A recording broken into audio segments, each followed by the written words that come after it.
موسى لربه: يا ربي، خلقت ادم بيديك ونفخت فيه من روحك واسجدت له ملائكتك وادخلته الجنة وتبت عليه، فكيف استطاع ان يؤدي شكر هذه النعم كلها؟ فقال له الله: يا موسى، يكفي من ادم انه قال الحمد لله رب العالمين. قال موسى: يا ربي، اذا قال العبد يا ربي وهو راكع ماذا تقول له؟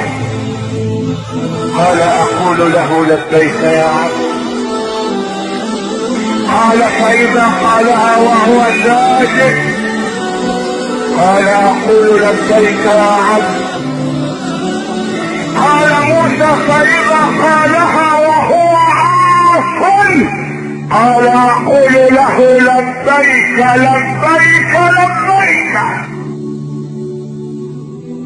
قال موسى لربه: يا ربي، اني ارى مكتوبا في التوراة ان هناك امة تأتي اذا استقرت اللقمة في بطونهم غفرت لهم، لانهم يبدأون الطعام بسم الله ويختمونه بالحمد لله.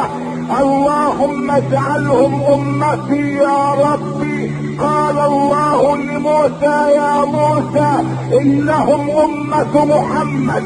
قال موسى: يا ربي، اني ارى مكتوبا في الالواح ان هناك امة اذا هم احدهم بفعل سيئة فلم يفعلها وتركها من خشية الله كتبتها له حسنة، اجعلهم امتي يا ربي.